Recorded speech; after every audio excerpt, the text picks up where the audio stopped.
ನನ್ನ ಎಲ್ಲ ಮಾಧ್ಯಮ ಮಿತ್ರರಿಗೂ ನಮಸ್ಕಾರ. ಹಾಗೂ ಕಂಟಿನ್ಯೂ ಆಗಿ ನನಗೆ ಯಾರು ಸಪೋರ್ಟ್ ಮಾಡ್ಕೊಂಡು ಬಂದಿದ್ದೀರಾ ಎಲ್ಲರಿಗೂ ಧನ್ಯವಾದ ತಿಳಿಸ್ತೇನೆ. ಹಾಗೂ ನನ್ನ ಚಾನಲನ್ನು ಇನ್ನೂ ಯಾರು ಸಬ್ಸ್ಕ್ರೈಬ್ ಮಾಡದೆ ಹಾಗೆ ನೋಡ್ತಾ ಇದ್ದೀರಿ, ಸಬ್ಸ್ಕ್ರೈಬ್ ಮಾಡಿ ಸಪೋರ್ಟ್ ಮಾಡಿ ಅಂತ ಕೇಳ್ಕೊಳ್ತೇನೆ. ಹಾಗೂ ಇವತ್ತಿನ ನನ್ನ ವಿಡಿಯೋದಲ್ಲಿ ನಾನು ಮಲ್ಲಿಗೆ ಗಿಡವನ್ನು ಹೇಗೆ ನಾನು ಟ್ರಿಮ್ ಮಾಡ್ತೇನೆ ಅಂತ ನಿಮಗೆ ತೋರಿಸ್ತಿದ್ದೇನೆ. ನನ್ನ ಮಲ್ಲಿಗೆ ಗಿಡವನ್ನು ನಾನು ಹೂ ಬರದ ಗೆಲ್ಲು ಅಂತ ಹೇಳಿದರೆ ಅದು ಸ್ವಲ್ಪ ಕಪ್ಪಾಗಿರುತ್ತೆ. ಈಗ ಹೂವು ಆಗಿದ ನಂತರ ಒಂದು ಕಪ್ಪಾಗಿರ್ತದೆ, ಅದರಲ್ಲಿ ಕುಡಿ ಬಂದಿರುವುದಿಲ್ಲ, ಅಂಥದ್ದನ್ನು ನಾನು ಕಟ್ ಮಾಡ್ತೇನೆ. ನಾನು ಹೆಚ್ಚಾಗಿ ಹೂವಿದ ಚೆಂಡೆಯನ್ನು ಡೈಲಿ ಕಟ್ ಮಾಡ್ತಾ ಇರ್ತೇನೆ. ಯಾಕಂತ ಹೇಳಿದರೆ ಹೊಸ ಚಿಗುರು ಬರಲಿ ಅಂತೇಳಿ. ಹಾಗಾಗಿ ನನ್ನ ಆಲ್ಮೋಸ್ಟ್ ಗಿಡದಲ್ಲಿ 70% ಗೆಲ್ಲುಗಳಲ್ಲಿ ಮೊಗ್ಗೆ ಬಂದಿರುತ್ತೆ. ಎಲ್ಲಾದರೂ ಅಲ್ಲು ಕೆಲವು ಒಂದೊಂದಿದ್ದರೆ ಈ ಥರ ನಾನು ಕಟ್ ಮಾಡ್ಕೊಳ್ತೇನೆ. ಅತಿ ಕಡಿಮೆ ಹೂ ಸಿಗುವ ಟೈಮಲ್ಲಿ ವಿಂಟರಲ್ಲಿ ನಾನು ಇದನ್ನು ಕಟ್ ಮಾಡೋದು ಜಾಸ್ತಿ ಮಾಡ್ತೇನೆ. ಕಟ್ ಮಾಡ್ತೇನೆ, ಫರ್ಟಿಲೈಸರ್ ಹಾಕ್ತೇನೆ. ಹೇಳಿದ್ದೇನೆ ನಾನು ಯಾವ ಫರ್ಟಿಲೈಸರ್ ಮಾಡಿ ಹಾಕ್ತೇನೆ ಅಂತ. ಜಾಸ್ತಿ ಹಾಕೋದಿಲ್ಲ, 1 ಟೈಮ್ ಅಥವಾ 2 ಟೈಮ್ಸ್ ಅಷ್ಟೇ ಹಾಕೋದು ನಾನು. ಆಮೇಲೆ ನಾನು ಬುಡಕ್ಕೆ ಸಹ ಹಿಂಡಿದು ಫರ್ಟಿಲೈಸರನ್ನು ಹಾಕ್ತೇನೆ. ಹಾಗೂ ನಿಮ್ಮ ಗಿಡವನ್ನು ನೀವು ಕಟ್ ಮಾಡುವಾಗ, ಟ್ರಿಮ್ ಮಾಡುವಾಗ ನೀವು ಶೇಪ್ ಕೊಡ್ಬೋದು, ತೊಂದರೆ ಇಲ್ಲ, ಲೆವೆಲ್ ಮಾಡಿ ಕಟ್ ಮಾಡ್ಬೋದು. ಬಟ್ ನನಗೆ ಹೇಗೆ ಅಂತ ಹೇಳಿದರೆ ಇದ್ದ ಮೊಗ್ಗೆಗಳನ್ನು ಕಟ್ ಮಾಡಿ ಬಿಸಾಡಲಿಕ್ಕೆ ನನಗೆ ಇಷ್ಟ ಇಲ್ಲ. ಹಾಗಾಗಿ ನಾನು ಲೆವೆಲ್ ಮಾಡಿ ಕಟ್ ಮಾಡೋದಿಲ್ಲ. ನನಗೆ ಹೇಗೆ ಅನುಕೂಲ ಆಗುತ್ತೆ, ಹೇಗೆ ನನಗೆ ಇನ್ಕಮ್ ಬರುತ್ತೆ ಹಾಗೆ ನಾನು ಅದನ್ನು ಟ್ರೀಟ್ ಮಾಡ್ತೇನೆ. ನೋಡಿ, ಈ ಗೆಲ್ಲುಗಳಲ್ಲಿ ಹೊಸ ಚಿಗುರು ಬರುತ್ತೆ ನಾವು ಚೆಂಡೆ ತೆಗೆದಾಗ. ಅದು ಬರಲಿಲ್ಲ ಅಂತ ಹೇಳಿದರೆ, ತುಂಬ ಟೈಮಿಂದ ಬರಲಿಲ್ಲ ಅಂತ ಹೇಳಿದರೆ ಅದನ್ನು ನಾವು ಕಟ್ ಮಾಡಬೇಕಾಗತ್ತೆ, ಹೊಸ ಚಿಗುರು ಬರುವುದಿಲ್ಲ. ಹಾಗಾಗಿ ಮತ್ತು ಹೆಚ್ಚಿನದು ವಿಷಯ ನಾನು ಹೇಳಬೇಕಂತ ಹೇಳಿದರೆ, ನಮ್ಮದು ಗಿಡಗಳಿಗೆ ಫುಡ್ಡು ಕರೆಕ್ಟಾಗಿ ಬಿದ್ದಿದೆ, ಬಿಸಿಲು ಬೀಳ್ತಾ ಉಂಟು ಅಂತ ಹೇಳಿದರೆ ಖಂಡಿತವಾಗಿ ಚಿಗುರು ಬರ್ತಾ ಇದೆ. ಬರಲಿಲ್ಲ ಅಂತ ಹೇಳಿದರೆ ಅದರ ಆರೈಕೆ ಸಹ ನೀವು ನೋಡಬೇಕಾಗತ್ತೆ ಹೇಗೆ ಮಾಡಬೇಕಂತೇಳಿ. ಬುಡದಲ್ಲಿ ಗೊಬ್ಬರ ಕಡಿಮೆ ಆಗಿದೆಯಾ, ಗಾಳಿ ಕಡಿಮೆ ಇದೆಯಾ, ಅಥವಾ ಫುಡ್ಡು ಹೆಚ್ಚು ಕಡಿಮೆ ಆಗಿದೆಯಾ, ಏನಾದರೂ ನಾವು ಹಾಕೋದ್ರಲ್ಲಿ ಹೋದ ವರ್ಷ ಒಂದು ಈ ವರ್ಷ ಒಂದು ಹಾಕಿದೆವಾ, ಅಥವಾ ಬಿಸಿಲು ಇಲ್ಲವಾ, ಹಾಗೆ ನೋಡ್ಕೊಳ್ಬೇಕಾಗ್ತದೆ. ನೋಡಿ, ನನ್ನ ಗೆಲ್ಲು ಕಟ್ ಮಾಡುವಾಗ ನಾನು ಈ ಥರ ಗೆಲ್ಲುಗಳನ್ನು ನೋಡ್ಕೊಳ್ತೇನೆ ಅಡಿಯಲ್ಲಿ.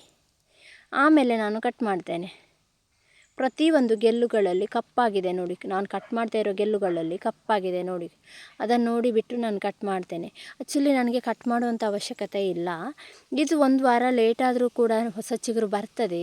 ಆದರೆ ನಿಮಗೆ ತೋರಿಸ್ಲಿಕ್ಕಾಗಿ ನಾನು ಕಟ್ ಮಾಡ್ತಾ ಇದ್ದೇನೆ. ನಾನು ಎಲೆಗಳನ್ನು ಕೂಡ ನಾನು ಹೇಗೆ ಕಟ್ ಮಾಡ್ತೇನೆ ಅಂತ ಹೇಳಿದ್ದೆ. ಜಾಸ್ತಿ ಎಲೆಗಳು ಇದ್ದರೆ, ನಮಗೆ ಸನ್ ಹಾರ್ಟ್ ಬೀಳದಿದ್ದರೆ ಗಿಡ ಚಿಗುರು ಬರುವುದಿಲ್ಲ ಅಂತ ಹೇಳಿದ್ದೆ ನಾನು ನಿಮಗೆ. ಹಾಗಾಗಿ ನಾನು ಎಲೆಗಳನ್ನು ಸಹ ತೆಗೀರಿ ಅಂತ ಹೇಳಿದ್ದೆ. ಮತ್ತು ತುಂಬ ಎಲೆಗಳು ಬೆಳೆದಾಗ ಫುಡ್ ಎಲ್ಲ ಎಲೆಗಳಿಗೆ ಹೋಗುತ್ತೆ. ಎಲೆಗಳ ಮುಖಾಂತರವೇ ಕಾಂಡಕ್ಕೆ ಬರಬೇಕು, ಬೇರು ಎಲೆಗಳ ಮುಖಾಂತರವೇ ಕಾಂಡಕ್ಕೆ ಬರಬೇಕು. ಹಾಗಾಗಿ ನಾವು ಎಲೆಗಳು ಜಾಸ್ತಿ ಇದ್ದಾಗ ಸ್ವಲ್ಪ ಸಣ್ಣ ಹಾಟು ಕಾಂಡಕ್ಕೆ ಬೀಳುವ ಥರ ನಾವು ನೋಡ್ಕೊಳ್ಬೇಕು. ನಾನು ಹೇಗೆ ಗೆಲ್ಲುಗಳನ್ನು ಕಟ್ ಮಾಡ್ತೀನಿ ಅಂತ ನೀವು ನೋಡ್ಕೊಳ್ಳಿ ಕರೆಕ್ಟಾಗಿ, ಆಮೇಲೆ ಬೇಕಿದ್ದರೆ ಕಟ್ ಮಾಡಿ. ಇನ್ನೊಂದು ವಿಷಯ ಅಂತ ಹೇಳಿದರೆ, ಹೀಗೇ ಕಟ್ ಮಾಡಬೇಕು ಅಂತ ನಾನು ಹೇಳಲ್ಲ, ಶೇಪ್ ಕೊಡ್ಬೋದು, ನಿಮಗೆ ಅನುಕೂಲ ಆಗುವ ಹಾಗೆ ಕಟ್ ಮಾಡ್ಬೋದು, ತೊಂದರೆ ಇಲ್ಲ. ನಾನು 3 ಎಲೆಗಳಿಗಿಂತ ಜಾಸ್ತಿ ಇದ್ದದ್ದನ್ನು ಕೂಡ ಜಾಸ್ತಿ ಕಟ್ ಮಾಡ್ತೇನೆ. ಇಲ್ಲ ಅಂದರೆ ಒಂದೊಂದು ಎಲೆಗಳಿಗೆ ನಾನು ಕಟ್ ಮಾಡ್ತೇನೆ. ಹಾಗೂ ಇನ್ನೊಬ್ಬರು ನನಗೆ ತಿಳಿಸಿದ್ದೀರಿ ಸುಫಲ DAP ಒಂದೆಯಾ ಅಂತೇಳಿ. ಸುಫಲ DAP ಬೇರೆ ಬೇರೆ ಇರುತ್ತೆ, ಅದರ ಪ್ರಮಾಣವು ಕೂಡ ಬೇರೆ ಬೇರೆ ಇರುತ್ತೆ. ಅಂದರೆ ಅದರ ಪವರ್ ಕೂಡ ಬೇರೆ ಬೇರೆ ಥರ ಇರುತ್ತೆ. DAP ಹಾಕಿದರೆ 6 ತಿಂಗಳು ಯಾವುದು ಕೂಡ ಹಾಕಬಾರ್ದು, DAP ಸುಫಲ ಯಾವುದು ಹಾಕಬಾರ್ದು. ಆದರೆ ಸುಫಲ ಹಾಕಿದರೆ 15 ದಿನಕ್ಕೊಮ್ಮೆ ಹಾಕ್ತಾರೆ. ಬಟ್ ನಾನು 15 ದಿನಕ್ಕೊಮ್ಮೆ ಹಾಕೋದಿಲ್ಲ. ನಾನು 1 ಟೈಮ್ ಏನೋ ಹಾಕಿದ್ದೆ ಅಷ್ಟೇ, ಮತ್ತೆ ಹಾಕಲಿಲ್ಲ. ಯಾಕಂತ ಹೇಳಿದರೆ ಜಾಸ್ತಿ ಸುಫಲವನ್ನು ನಾವು ಯೂಸ್ ಮಾಡಿದಾಗ ಮಳೆಗಾಲಕ್ಕೆ ಗಿಡ ಹಾಳಾಗತ್ತೆ ಅಂತ ಹೇಳ್ತಾರೆ. ಇನ್ನೊಂದು, ನಾವು ಕಂಟಿನ್ಯೂ ಸುಫಲನ್ನೇ ಹಾಕಿದಾಗ ಆಯುಷ್ಯ ಕೂಡ ಕಡಿಮೆ ಆಗುತ್ತೆ. ಆದರೆ ಹೂ ಬಾರದೇ ಇದ್ದ ಗಿಡವನ್ನು ಇಟ್ಕೊಳ್ಳಿಕ್ಕೆ ಅಷ್ಟು ಒಳ್ಳೆಯದಲ್ಲ ಅನ್ನೋ ಕಾರಣಕ್ಕೋಸ್ಕರ ನಾನು ಸುಫಲವನ್ನು ಹಾಕಿ ಅಂತ ಹೇಳೋದು. ನಿಮ್ಮ ಗಿಡ ಚಂದ ಹೂ ಬರ್ತಾ ಇದೆ ಅಂದರೆ ದಯವಿಟ್ಟು ನೀವು ಸುಫಲ ಯಾರು ಹಾಕಲಿಕ್ಕೆ ಹೋಗಬೇಡಿ. ನಿಮ್ಮ ಗಿಡ ಈ ಥರ ದಟ್ಟವಾಗಿ ಬೆಳೆದಿದೆ, ಹೂ ಬರ್ತಾ ಇಲ್ಲ ಅಂತ ಹೇಳಿದರೆ ಚಂದ ಮಾಡಿ ಟ್ರಿಮ್ ಮಾಡಿಬಿಟ್ಟು ಅದಕ್ಕೆ ಹಿಂಡಿ ಮತ್ತು ಸುಫಲವನ್ನು ಇದಕ್ಕೆ ಸಿಂಪಡಣೆ ಮಾಡಿ ಅಂತ ಹೇಳ್ತೇನೆ. ನಾನು ಕಟ್ ಮಾಡುವಾಗ ನನ್ನ ಸೀಸರನ್ನೇ ನೋಡಿ ನಾನು ಹೇಗೆ ಕಟ್ ಮಾಡ್ತೇನೆ ಅಂತೇಳಿ.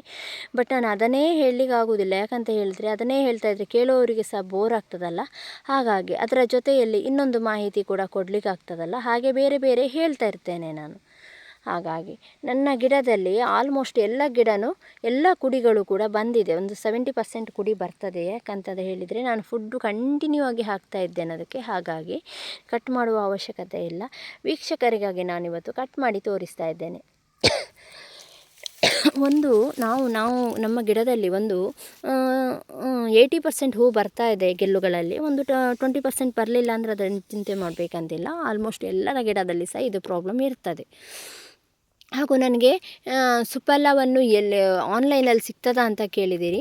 ಖಂಡಿತವಾಗಿ ನಾನು ಆನ್ಲೈನಲ್ಲಿ ಯಾವುದನ್ನು ನಾನು ನೋಡೋದೇ ಇಲ್ಲ, ನನಗೆ ಟೈಮೇ ಇಲ್ಲ. ನಿನ್ನೆನೇ ನಾನು ವಿಡಿಯೋ ಮಾಡಬೇಕಂತಿದ್ದೆ, ಆಗಲಿಲ್ಲ ನನಗೆ. ಸಾರಿ, ನಾನು ನಾಳೆ ಮಾಡ್ತೀನಿ ಅಂತ ಹೇಳಿದ್ದೆ ಮೊನ್ನೆ, ನಿನ್ನೆ ಮಾಡಲಿಕ್ಕೆ ಆಗಲಿಲ್ಲ. ದಯವಿಟ್ಟು ಕ್ಷಮಿಸಿ ನನ್ನ. ಹಾಗಾಗಿ ನಾನು ಇವತ್ತು ಮಾಡ್ತಾಯಿದ್ದೇನೆ. ನನಗೆ ಆನ್ಲೈನ್ ನೋಡುವಷ್ಟು ನನಗೆ ಟೈಮ್ ಇಲ್ಲ. ನೀವು ಒಮ್ಮೆ ಸರ್ಚ್ ಮಾಡಿ ನೋಡಿ, ಸರ್ಚ್ ಮಾಡಿ ಸಿಕ್ಕಿದರೆ ಖಂಡಿತವಾಗಿ ಸುಫಲ ಎಲ್ಲ ಕಡೆ ಸಿಗ್ತದೆ. ಆನ್ಲೈನಲ್ಲಿ ಸಿಗ್ಬೋದು, ನೀವು ಸರ್ಚ್ ಮಾಡಿ ನೋಡಿ, ಬೇಕಿದ್ದರೆ ತರಿಸ್ಕೊಳ್ಳಿ. ಬಟ್ ನಾನು ಆನ್ಲೈನಲ್ಲಿ ಯಾವುದನ್ನು ತರಿಸೋದಿಲ್ಲ. ಯಾಕಂತ ಹೇಳಿ ನನಗೆ ಅಷ್ಟು ಟೈಮು ಕೂಡ ಕಾಯಲಿಕ್ಕೆ ಕೂಡ ಆಗೋದಿಲ್ಲ.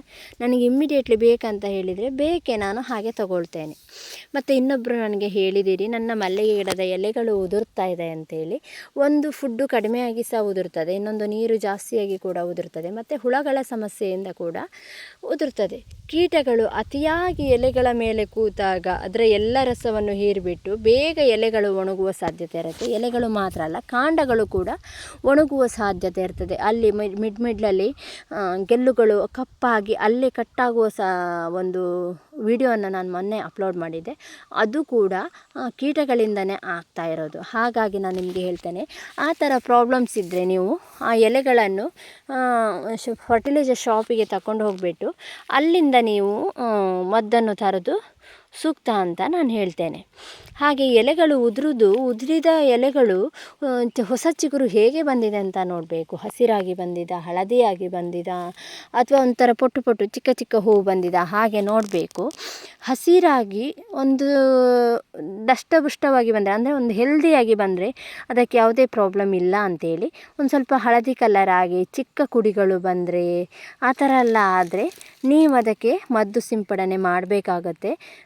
ನೀರು ಜಾಸ್ತಿ ಆದರೂ ಕೂಡ ಹಾಗೆ ಆಗುತ್ತೆ. ಈ ಟೈಮಿಗೆ ಆ ಥರ ಪ್ರಾಬ್ಲಮ್ ಬರಲ್ಲ. ಒಂದು ಬಿಸಿಲಿಗೆ, ಇನ್ನೊಂದು ನಾವು ಮದ್ದು ಜಾಸ್ತಿ ಹಾಕಿದಾಗ, ಇನ್ನೊಂದು ಕೀಟಗಳು ತಿಂದು ಎಲ್ಲ ರಸವನ್ನು ಕುಡಿದ ನಂತರ ಅದರಲ್ಲಿ ಏನು ಶಕ್ತಿ ಇರುವುದಿಲ್ಲಲ್ಲ, ಆವಾಗ ಕೆಂಪಾಗ್ತಾ ಬರುತ್ತೆ ಗಿಡ. ಮಾತ್ರ ಎಲೆ ಮಾತ್ರ ಅಲ್ಲ, ಗಿಡವೂ ಕೂಡ. ಹೂವು ಕೂಡ ಅಷ್ಟು ಒಂದು ಒಳ್ಳೆ ಕಲ್ಲರೂ ಇರೋದಿಲ್ಲ, ಮತ್ತು ದಪ್ಪನೂ ಇರೋದಿಲ್ಲ, ಚಿಕ್ಕದಿರ್ತದೆ. ಹಾಗಾಗಿ ನೋಡಿದ್ರಲ್ಲ ಸ್ನೇಹಿತರೆ, ನಾನಿವಾಗ ಹೇಗೆ ಕಟ್ ಮಾಡಿದೆ ಅಂಥೇಳಿ ನಾನು ನಿಮಗೆ ಹೇಳಿದೆ. ಖಾಲಿ ಕಟ್ ಮಾಡೋದನ್ನು ತೋರಿಸಲಿಲ್ಲ, ಬೇರೇನೋ ನಾನು ಹೇಳಿದೆ. ಯಾಕಂತ ಹೇಳಿದರೆ, ಖಾಲಿ ಕಟ್ ಮಾಡೋದನ್ನೇ ಹೇಳಿದರೆ ಕೇಳುವವರಿಗೆ ತುಂಬ ಬೋರ್ ಆಗುತ್ತೆ. ಕೇಳುವವರಿಗೆ ಬೋರ್ ಆಗಬಾರ್ದು. ನಾವು ಕೇಳೋದು ಒಂದು ವಿಷಯ ನಾವು ಹೇಳ್ತೇವೆ ಅಂದರೆ ಅದ್ರ ಜೊತೆಗೆ ಇನ್ನೊಂದು ವಿಷಯ ಹೇಳೋದ್ರಲ್ಲಿ ಯಾವುದೇ ಪ್ರಾಬ್ಲಮ್ ಇಲ್ಲ. ಹಾಗಾಗಿ ನೋಡಿ ನಾನು ಹೇಗೆ ಕಟ್ ಮಾಡ್ತೇನೆ ಅಂಥೇಳಿ. ನನ್ನ ಆಲ್ಮೋಸ್ಟು ಮಲ್ಲಿಗೆ ಗಿಡದ ಕುಡಿಗಳು ಚಿಕ್ಕದೇ ಇದೆ, ಲಾಂಗ್ ಇಲ್ಲ. ಲಾಂಗ್ ಇರೋದು ತುಂಬ ಇದೆ, ಆದರೆ ತುಂಬ ಇಲ್ಲ, ಒಂದು 2-3 ಗಿಡ ಇರ್ಬೋದಷ್ಟೇ. ಆದರೆ ಸಹ ಲಾಂಗ್ ಇದ್ದ ಗೆಲ್ಲುಗಳಲ್ಲಿ ನಾವೇನು ಮಾಡಬೇಕಂತ ಹೇಳಿದರೆ, 2 ಅಥವಾ 3 ಎಲೆಗಳನ್ನು ಬಿಟ್ಟು ಟ್ರಿಮ್ ಮಾಡೋದು ಸೂಕ್ತ ಅಂತ ಅನಿಸ್ತದೆ. ಯಾಕಂತ ಹೇಳಿದರೆ ಅದು ತುಂಬ ಗೊಂಚಲೆಯಾಗಿ ಬರ್ತದೆ ಕುಡಿ ಬರುವಾಗ. ನಾವೀಗ ಉದ್ದಕ್ಕೆ ಬಿಟ್ಟರೆ ತಲೆ ಮೇಲೆ ಇನ್ನೊಂದು ಕುಡಿ ಬಂದು ಇನ್ನೊಂದು ಲಾಂಗಾಗಿ ಹೋಗ್ತದೆ. ನೋಡಿ, ಹೀಗೆ ಕಟ್ ಮಾಡಬೇಕು, ತುಂಬ ಲಾಂಗ್ ಇದ್ದರೆ ಒಂದು 3 ಎಲೆ ಹಾಗೆ ಬಿಟ್ಟು ಕಟ್ ಮಾಡಬೇಕು. ಅದು ಚೆಂದ ಬರ್ತದೆ ಗಿಡ. ನಿಮಗೆ ಬೇಕಿದ್ದರೆ ಶೇಪ್ ಕೊಟ್ಟು ಕಟ್ ಮಾಡ್ಬೋದು, ಮತ್ತು ಹೀಗೆ ಕಟ್ ಮಾಡಿ ಅಂತ ಹೇಳಲಿಲ್ಲ ನಾನು. ಬಟ್ ಅವ್ರು ಹೇಳಿದ್ರಲ್ಲ ಹೇಗೆ ತೋರಿಸಿ ಅಂತ ಹೇಳಿ, ಅದಕ್ಕೆ ನಾನೇ ಹೀಗೆ ಹೇಳಿದೆ. ನೋಡಿದ್ರಲ್ಲ ಸ್ನೇಹಿತರೆ, ನಾನೀಗ 3 ವಿಷಯ ಹೇಳಿದೆ. ಒಂದು ಎಲೆ ಉದುರುವುದಕ್ಕೆ, ಇನ್ನೊಂದು ಸುಫಲವಾದ ವಿಷಯದಲ್ಲಿ ಹೇಳಿದ್ದೇನೆ, ಇನ್ನೊಂದು ಟ್ರಿಮ್ ಮಾಡೋದನ್ನು ಕೂಡ ನಾನು ಹೇಳಿದ್ದೇನೆ. ಯಾವುದೇ ವಿಷಯ ಆಗಲಿ ನಿಮಗೆ ಅರ್ಥ ಆಗದಿದ್ದರೆ ಇನ್ನೊಮ್ಮೆ ಹೇಳಿ, ಹೇಗೆ ಮಾಡಿದ್ರಿ ಅಂತ ಕೇಳಿ, ನಾನು ಹೇಳ್ತೇನೆ. ಇನ್ನೊಮ್ಮೆ ಹೇಳೋದ್ರಲ್ಲಿ ಯಾವುದೇ ಪ್ರಾಬ್ಲಮ್ ಇಲ್ಲ. ಹಾಗಾಗಿ ನಾನು ಇವತ್ತಿನ ವಿಡಿಯೋ ನಾನು ನಿಮಗೆ ಮುಗಿಸ್ತಾ ಇದ್ದೇನೆ. ನಾಳಿನ ವಿಡಿಯೋದಲ್ಲಿ ಭೇಟಿ ಆಗ್ತೇನೆ. ಬಾಯ್.